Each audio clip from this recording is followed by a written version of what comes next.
Hi Photos subscribers. Today we're going over the basics of photography, specifically about exposure and how ISO, shutter speed, aperture play into it, and what you need to adjust to do certain things. How to bring it back from being too dark, how to take it down from being too bright. The specific things that we're talking about, like I mentioned, are ISO, or some people say ISO. I guess it's really your choice.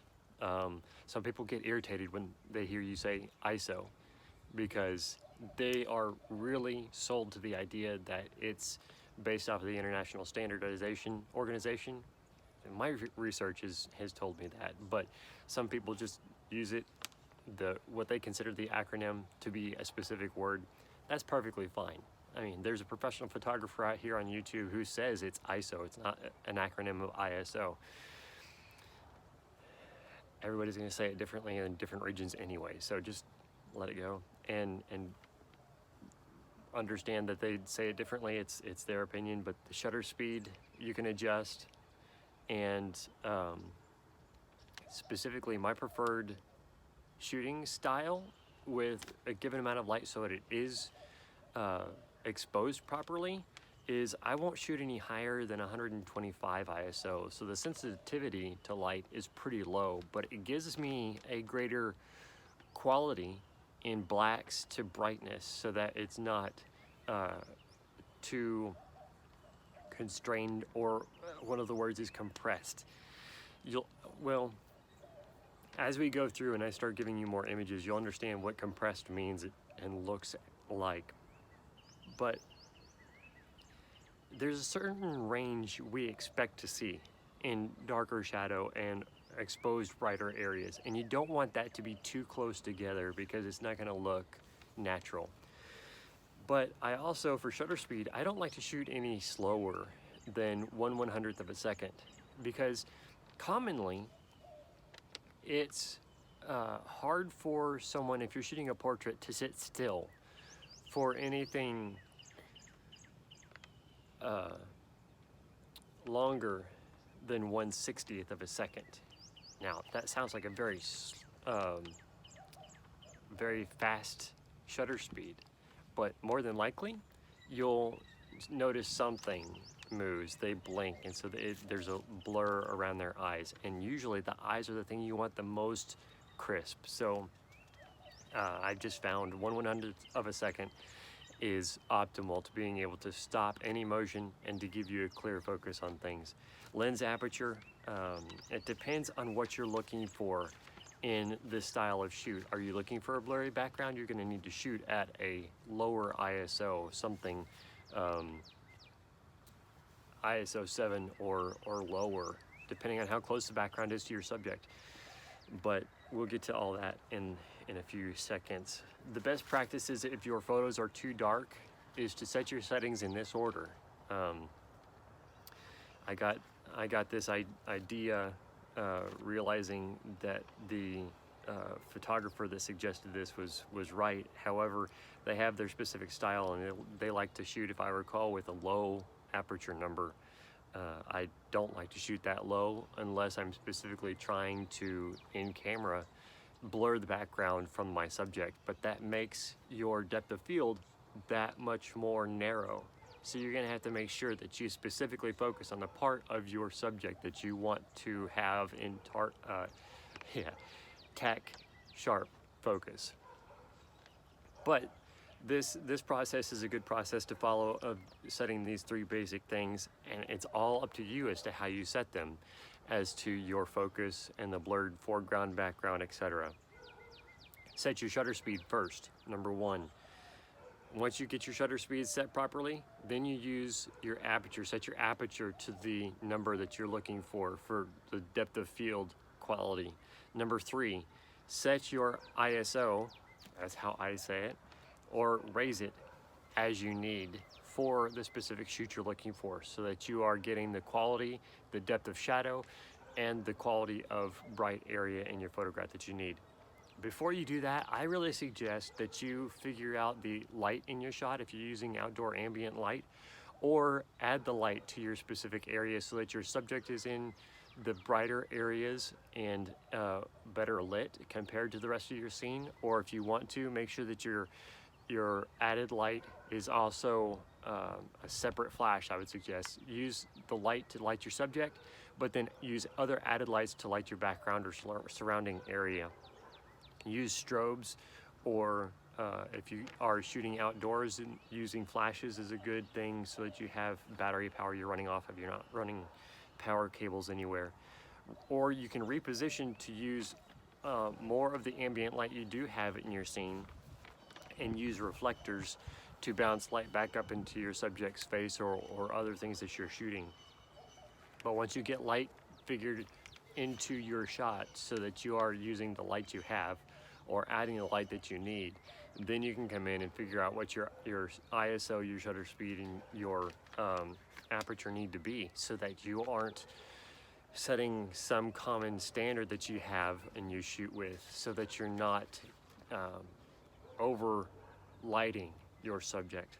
If your photographs are too bright because you got your light set up and you set your standard, you didn't really think about what your added light was doing to your shot, then adjust your settings back from this process, readjusting your ISO first. If you were shooting at 320 ISO, then take your 320 ISO and bring it down to 125 or shoot it at 100, so that you have that greater feel of blacks and shadow to the overexposed area of your photograph, and then be able to control those a little bit more easily. Second, adjust your shutter speed to a faster shutter speed so that you're not taking as much light into that scene on your camera sensor as you need. And then adjust your aperture if you need to, so that you have a better depth of field, you have a little bit better quality shot, you have more of your subject in focus. So that way you're not having to deal with going through and finding the best photograph of your shoot to figure out where the focus was. Did your subject lean in a little bit closer to the camera or lean far away, so that they have different parts of them in focus, so that you're not having to do that. You can adjust your aperture, your lens diaphragm aperture, so that you have more area in focus and you don't have to be so picky about what is a good shot or not. Don't be surprised, your white balance and other things will come into play in your camera, so it's not a big deal, the white balance. Usually that's something you can adjust. It does take a specific time and learning what color is right, especially with shooting in the sunlight. You're gonna have warmer tones in the morning as the sun rises, that part of the red sky. It's those warmer tones, and then in the evening, if you see red sky, it's really pretty to watch those sunsets, but it casts that warm color tone in the photographs. Next and last item we're going to be talking about here is the histogram on your camera. It's going to be part of the information that your camera puts out, and it usually blocks the display on your camera. So a lot of people will turn that information off and they just look at the picture. It's really tempting, and it's really easy to look at the display on your camera and think, oh, that's a great shot. Really, once you look at it on your camera, it's kind of giving you that false idea. But look at it on your computer, look at it on your computer screen, and take a look to see what you're actually seeing on a larger format screen, and you'll notice that things are either too bright or too dark, or what you were really wanting wasn't captured at all because there's no detail there. Use your histogram, and your histogram, I don't know if we really are going to be able to throw up any illustrations, but here's a little bit of a sketch that I drew out by hand. The blacks are going to be over here, and you might, this might be turning this around on you, but on the left side of the histogram, it's going to be showing you the quality and the amount of black over here. Don't let it get too high, but don't hesitate either if there is a lot of black over here. It just means there's shadow in there, and you're going to want to work with that properly. Over here is the white, so don't let white get too cut off and come too far in, but you don't want that white to come way far up either on your meter scale over here, the histogram. You don't want white shooting up here, otherwise that means there's a lot of things that are overexposed and blown out. But use your histogram to learn it and use it to help you get a quick snapshot of what that picture has. Does it have a good quality of the amount of black in the photographs with the shadows, or does it have too much white or not enough white, so that you can go in and adjust? Like we were talking about, if the histogram goes too far up on the right side, then you can adjust one or so places for aperture, ISO, and shutter speed, but you don't have to adjust all three, one or two stops either. You can adjust one or the other. If your image is too bright, adjust one stop of ISO and see what that does, and get to learn your camera, so that in the current amount of ambient light you have, figure out if that's enough to offset the lack of whites or too much dark shadows in the dark side of the histogram either. But again, if your image is too well, I was using that illustration as in a photograph that was too dark, you can adjust your ISO so that you have a greater depth of quality contrast of the amount of shadowed black area or underexposed area and the unshaded bright overexposed area of the photograph. But then you can use your shutter speed.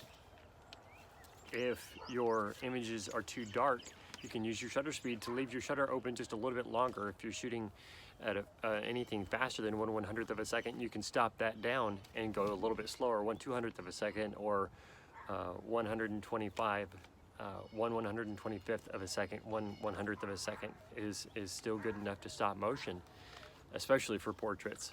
If you're shooting still life, flowers and that sort of stuff, then absolutely there's not going to be any shake in that except for you, unless you're shooting from a tripod. So keep all that in mind. What motion is coming from where? Is it coming from a subject that I'm shooting for portraiture? Is it camera shake because I'm holding something? And be sure to know where motion is coming from where.